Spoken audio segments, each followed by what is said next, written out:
오늘 성경의 말씀은 베드로가 저 갈라디아, 갑바도기아, 아세아 그리고 부르기아, 비두니아 이 지역에 많은 흩어져 있는 사람들에게 너희들은 썩어질 것으로, 금은보와 썩어질 것으로 살지 말고 오직 썩지 아니할 하나님의 말씀, 구원의 말씀으로 살라라고 강력하게 외치고 있습니다. 베드로, 그 많은 사람들에게, 흩어져 있는 사람들에게 베드로는 지금 어떤 상황입니까? 베드로 이 편지를 보낼 때에 AD 64년 65년 네로가 불질러버리는 그런 로마, 아주 예수 믿는 사람들 핍박한 그때에 곧 베드로도 핍박당하고 순교가 턱에까지 차와 있는데 죽음을 각오를 하면서 외친 토후가 오늘 성경에 본문 말씀입니다.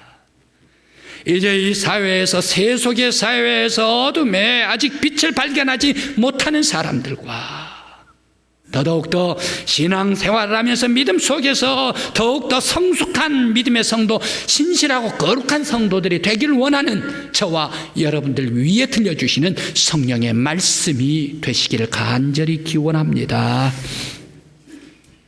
베드로 대사회는, 사도는 핍박과 박해로 그가 순교당해 죽음의 문턱까지 와 있는데 왜 이렇게 19절에서 와 같이 예수 그리스도를 주장을 했을까? 너희 흩어진 모든 사람들은 다 너희들이 구원을 받은 것은 세상의 금과 은과 보화로 된 것이 아니다. 세상의 어떤 사람들 지식과 철학으로 된 것이 아니다. 세상에 바로 이 당대에 있어서의 로마 황제에 숭배한 것으로 된 것이 아니다. 오직 살아계신 썩지 아니한 하나님의 말씀, 곧 그 말씀으로 주신 예수 그리스도 어린 양과 같은 순수한 예수 그리스도의 피로써 너희가 되속함을 받았느니라.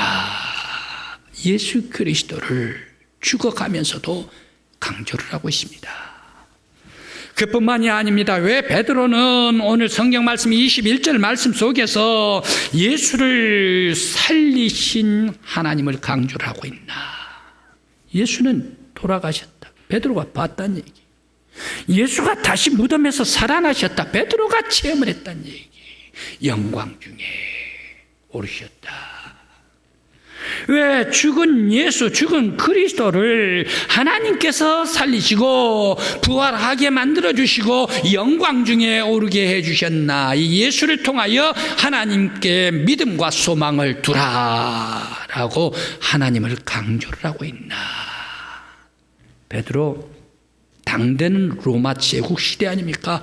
로마 제국의 많은 사람들, 변방에 있는 그러한 식민지 사람들도 모두가 다 로마 황제를 숭배를 하고 거기에다가 경배를 해야 되지 않습니까? 그런데 기독교인들은 어떻습니까? 황제에 숭배를 합니까? 거기에다가 절을 합니까? 아닙니다. 기독교의 성도들이 따로 왕으로 모시는 분은 하늘에 계신 예수 그리스도가 우리 모든 믿음의 성도들의 왕이시오 구주 아니십니까? 그러면서 이 하나님을 강조를 하면서 왜 하나님을 너희들은 믿고 소망하라 라고 말씀을 하셨을까? 그때 핍박을 받고 편지를 보내는데 이 베드로 발각되면 당장 베드로도 목숨이 날아갈 판인데 왜 이렇게 하나님을 강조를 했을까 생각을 해봅니다. 그뿐만이 아닙니다. 베드로는 또 비두니아, 아시아 많은 성도들에게 칭찬을 하고 있습니다. 23절과 같이 칭찬을 하고 있는데 성도들이 다 거듭났대요. 성도들이 다 거듭났. 예수의 대속함으로 거듭나고 하나님을 믿는 믿음과 소망 가운데에서 모든 성도들이 다 거듭났다. 그러면서 너희들이 사랑하고 있는 성도들이 될 때에 얼마나 내가 기쁨이 충만한가 모른다. 하나님께서도 기뻐하실 것이다. 그런데 말이다, 너희들은 더욱 더 사랑하되 뜨겁게 사랑하라. 나와 같이 핍박을 받고 있는 성도들이 있는가? 주변에, 너희들 주변에 많은 박해를 받고 있는 성도들이 있는가? 죽어가고 순교당하고 있는 성도들이 있는가? 그 성도들을 너희들은 더욱더 뜨겁게 사랑해야 한다라고 말씀을 주시고 있는가? 베드로는 핍박을 당하고 있으면서도 예수를 강조를 합니다. 하나님을 강조를 합니다. 예수의 피를, 하나님에게 소망이 있다. 너희들은 거룩한 신실한 사랑에 성령 안에 거듭난 성도가 되라. 왜 이렇게 주실까요? 창세로부터 하나님께서는 그리스도를 예비를 해주셨다. 메시아를 예비를 해주셨다. 그 메시아가 오늘 우리 말세에 나타나게 되었다. 그리고 그 예수 그리스도가 모든 세상 사람들을 다 구원해 주실 것이다.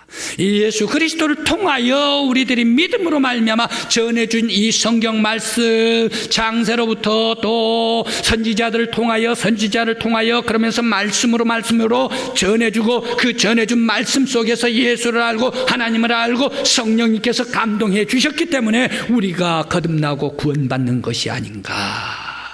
이 성경 말씀을 읽는 모든 사람들에게 예수 그리스도의 복음의 말씀을 더더욱 더 전한다라고 강조를 하고 있습니다. 사실 베드로가 갈라디아 사람들을 봤습니까? 가파도기아 성도들을 봤습니까? 비두니아 성도들을 봤습니까? 아시아 성도들을 봤습니까? 지금 베드로는 로마에 있다는 얘기. 한 번도 만나지도 않고 가보지도 않는 멀리 흩어져 있는 믿음의 성도들에게, 그리고 또 멀리 가까이 떠나 있는 이 믿음의 성도들, 그리고 유대인들의 성도들에게, 흩어져 있는 성도들에게 베드로는 말씀을 주십니다. 성령님께서 성경을 통하여 그들에게 거듭나게 해 주셨기 때문에 이 성경 말씀 속에서 하나님의 말씀, 살아있는 말씀을 받으라. 우리가 이것을 전한다라고 말씀을 주십니다. 오늘 우리 믿음의 성도 여러분, 우리들도 살아있는 하나님의 말씀, 성령에 감동된 이 말씀을 받을 때에 없어지지 아니하고 영원히 우리들을 모든 세상 그리고 세대를 통하여 구원해 주신 이 성경의 말씀을 통하여 이 말씀을 읽을 때에 성령님께서 감동해 주시고 예수 발견하고 하나님을 깨달으면서 하나님께 영광 돌리는 거룩한 성도, 저와 여러분들이 되시기를 간절히 축원합니다.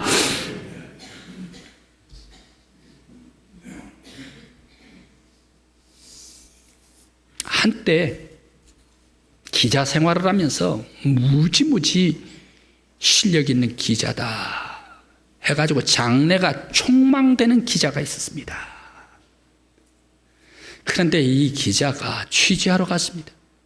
취재하러 갔는데 그 취재하러 간 그곳에 발을 디뎌 나가지고 이게 사건에 연루돼가지고 그냥 붙잡혀가지고 감옥에 들어가 버렸네. 그래 감옥에 들어갔는데 하필이면 이 감옥에 감방으로 들어갔는데 7번 방으로 들어가면 오죽 좋습니까? 사랑이 지글지글하고 희망이 있어 보이지 않습니까? 그런데 7번 방이 아니라 그만 조폭이 있는 방으로 들어가 버리고 말았지 않습니까?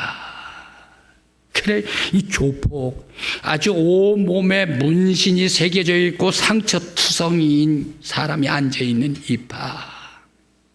그런데 그 사람이 조폭이 아니라, 조폭은 맞기는 맞는데 조폭만 되는 게가 아니라 조폭 두목이랍니다. 그래서 상처투성이 이것만 보더라도 보통 사람은 아닌가 보다 해가지고 이 방에서, 조폭 방에서 숨도 못 쉬고 하루하루 살아가고 있는데, 하루는 두목님께서 야 너 교회 다녀? 갑자기 묻더랍니다. 저 교회 안 다니는데. 그래 너 찬송 알아? 찬송도 모르죠. 모릅니다. 그래 너 성경 읽어봤어? 행여 잘못 얘기를 했다가는 아주 큰 코 또 어떤 어그장이 날까 몰라서 있는 대로 그대로 얘기를 했답니다. 제가 대학 다닐 때에 서양 문화사를 조금 관심이 있었는데, 이 서양 문화사를 하려고 하는데 서양의 모든 국가는 다 그 기본이 성경이 되어 있습니다. 그래서 성경을 읽었습니다. 그래 이 성경을 읽었는데 신약 성경을 조금 읽었습니다. 그래? 너 그러면 오늘부터 너가 예배 인도해. 네가 설교해. 그렇게 얘기를 하더랍니다. 그래 이게 두목님이 얘기를 하는데 말을 안 받으면 어떻게 돼요? 알지도 못하면서 마음 졸이면서 실력도 없으면서 그날부터 시키는 대로 찬송 부르고 시키는 대로 설교를 했답니다. 성경 보고 설교를 했답니다. 그 설교가 또 은혜도 없는 엉터리 설교지요. 그런데 무슨 조화입니까?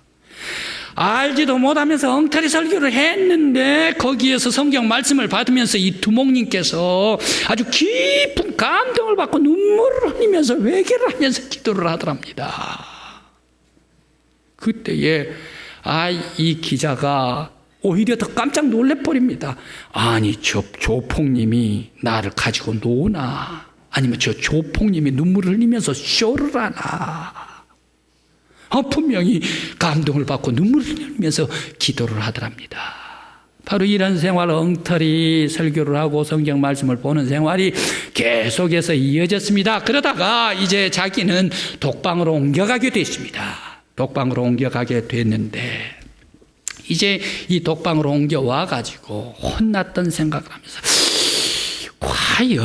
과연 이 성경 말씀을 읽는데 내가 진정으로 성경 말씀을 읽어야 되겠다 싶어가지고 이 성경 말씀을 읽기 시작합니다. 진실로 읽기 시작합니다. 그러면서 하나님 앞에 기도를 했습니다. 하나님이시여, 하나님께서 내가 성경을 읽을 때 더 저 조폭과 같이 이 성경 말씀 마음을 활짝 열고 읽을 때에 나도 은혜를 받고 진정코 살아계신 하나님의 말씀이라면 나에게 충만한 은혜를 베풀어 주십시오 라고 하면서 진정한 마음으로 성경을 마음을 엮고 믿음으로 읽기 시작을 했습니다. 세상에 믿음으로 마음을 활짝 열고 읽기 시작을 하니까요 말씀이 달라져요. 사람이 달라져. 생활이 달라져 버리. 은혜를 받았어요. 계속해서 성경을 읽고 있는데 또 이 감방에서 기적이 일어났네요. 세상에 자기가 연루되었던 이 사건이 모두가 다 마무리되어 가지고 자기는 이 사건에 아무 관계가 없는 사람이다, 억울한 누명을 쓰고 들어온 사람이다 라고 이렇게 판명이 나가지고 감옥에서 석방이 됩니다. 석방이 되면서 자기의 전과 기록도 싹 다 지워져 버리게 됩니다.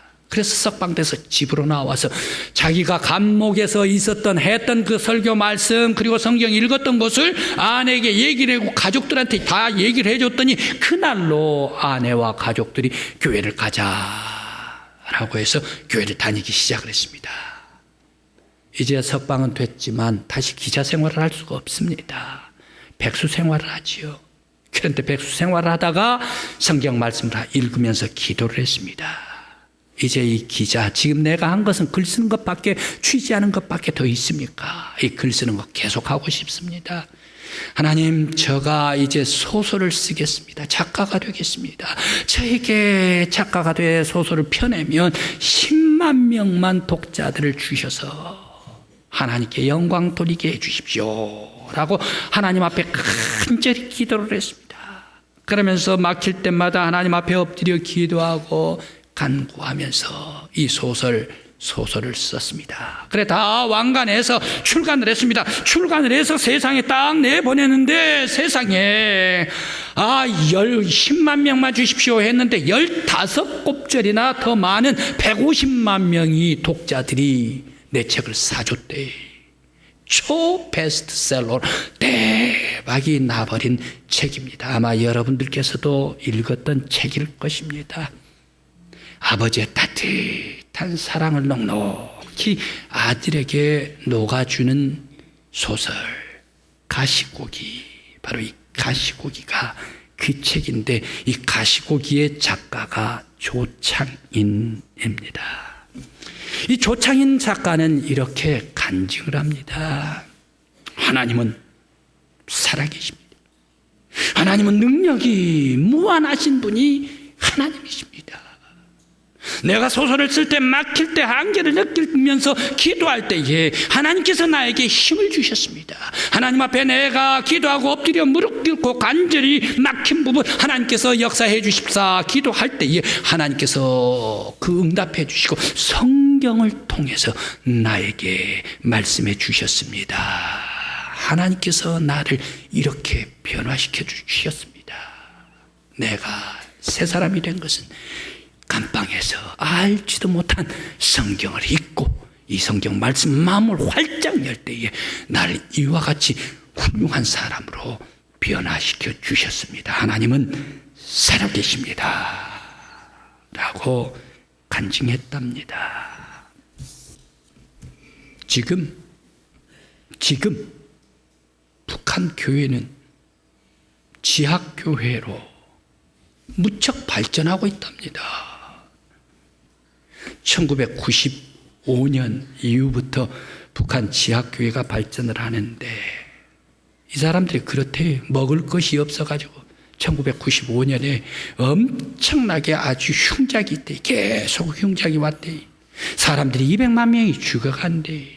도저히 살 수 없으니까 중국으로 넘어가면 중국에서 곡식을 가지고 얻어먹기 위해서 사기 위해서 중국으로 넘어가서 그때에 믿음 있는 성도들을 만나게 되고 또 선교사들이 활동을 하면서 그 북한 탈북한 사람들 만나가지고 쌀을 주고 곡식을 주면서 성경 말씀도 예배도 그들에게 심어주고 해가지고 중국으로 넘나드는 사람들이 몰래 성경을 가지고 들어와가지고 예배를 드리는데 지하교회 많이 예배 드릴 수가 없으니까 서너 명 함께 지하교회에서 예배를 드린답니다.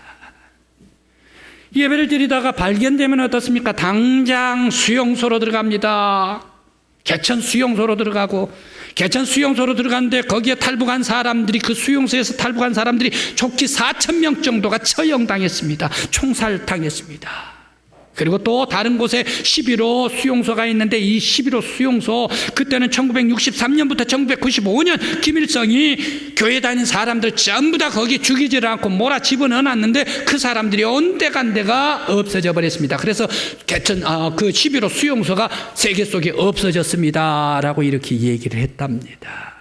온데간데 없이 사라져 버렸다. 그래서 15,000명이 1960년부터 2000년 사이에 수많은 지하 성도들이 순교를 당하고 있다. 그런데 북한에서는 어떻습니까? 예배를 드리는 건 물론이죠. 총살형이죠. 성경만 소지했다 하더라도 바로 수용소로 들어가게 됩니다. 핍박을 받습니다. 최근에 2008년에 102명이 남포에서 극동방송 1588, 1188, 1188kHz FM입니다. 바로 이 서울 방송을 듣는데 남포까지 들리는 모양이에요. 그것을 들으면서 몰래 성경 말씀을 구하고 거기에서 예배를 드리고 그러면서 전도가 됐는데 이 102명이 됐답니다. 이 102명을 1년 동안 김정일이 색출해내면서 잡아내가지고 이 모든 사람들을 몽땅 총살로 처형해버렸답니다. 거기가 2008년 최근의 일이다. 그러면서도 북한 사람들은 죽어가면서도 성경 말씀, 죽어가면서도 몰래 예배, 핍박을 당하면서 총살 당하는 것을 뻔히 보고 있으면서도 그들은 성경 말씀을 읽고 그들은 예배를 드립니다. 왜 그럴까요? 한 번은 북한 있는 지하교회 성도가 이제 중국을 왔습니다. 중국을 가니까 성경 말씀이 있거든요. 성경 말씀을 곡식 구하러 와가지고 있는 동안에 다 읽어버립니다. 빨리 읽자, 어서 읽자, 바삐 읽자, 성경을 다 읽어버리. 성경을 읽을 뿐만 아니라 성경을 다 머릿속에 집어넣어버립니다. 외버립니다. 성경 말씀을 사모하면서 줄줄줄 머릿속에 외버립니다. 왜 그렇습니까? 성경 가지고 들어가면 총살당하니까 가지고 갈 수가 없으니까 머릿속에라도 집어넣어갖고 가지고 가서 지하교회 성도들에게 함께 배우고 묵상해야 되겠다. 사모하는 마음으로 머릿속에 집어넣었다. 왜 이렇게 북한 사람들은 죽어가면서 총살을 당하면서 성경 말씀을 그렇게 사모하고 갈급할까?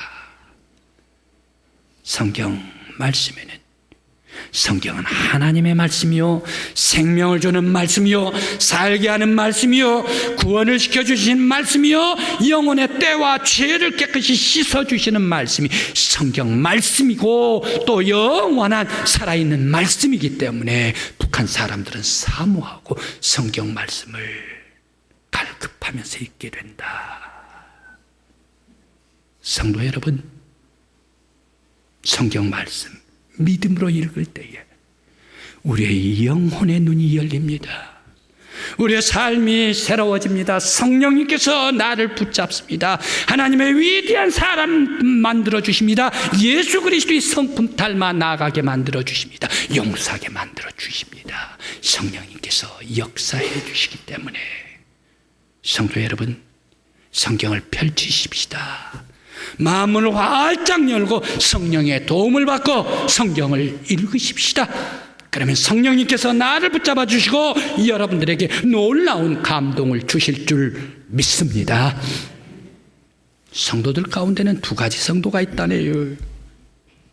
한 성도는 성경 말씀을 믿음으로 읽고 감동받는 성도가 있다. 또 한 성도는 성경책을 끼고 다니는 성도가 있다. 그런데 성경 말씀을 읽는 성도와 끼고 다니는 성도가 차이가 있다네요. 차이가 있대. 똑같은 성도인 줄 아는데 끼고 다니는 사람들은 교회 와고 사람들 만나고 모임 가면 사람들 무시하고 멸시하고 싸우고 핍론하고 걸고 넘어지고 아프게 하고 괴롭게 하고 늘상 피곤하게 하는 사람들, 이 사람들은 성경 말씀을 읽지를 않고 끼고만 다녔기 때문에 감동을 못 받은 것 아닙니까? 그러나 성경 말씀을 읽는 사람이 있대요. 감동을 받은 사람이 있대. 성경 말씀을 성령의 역사로 감동받은 사람은 모든 사람들이 예뻐요. 모든 사람들이 다 사랑스러워요. 모든 사람들 아프고 힘들고 지친 사람들마저도 사랑하고 포용하고 싶어요. 왜? 예수의 성령님께서 감동시켜 주셨기 때문에, 예수의 삶을 닮아가기 때문에. 성도 여러분, 나는 감동을 받는 성도들입니까? 말씀 속에서 끼고 다니는 성도들입니까? 오늘 우리의 성경을 펼치십시다. 마음을 활짝 열고 읽으십시다. 평신도들도, 그리고 높은 관직에 있는 사람도, 왕도, 그리고 정부 행정하는 사람들도, 모든 사람들 다 성경 말씀 활짝 열고 읽을 때마다 어떤 사람들이든지 성령님께서 역사해 주시고 예수의 사람으로 변화시켜 주시는 능력이 성경 안에 있는 줄 믿습니다. 능력이 모자랍니까? 예수의 삶이 모자랍니까? 부족합니까? 성경 말씀에 능력이 있고, 성경 말씀에 예수의 삶이 있고, 성경 말씀에 성숙이 있다. 기도하십시다.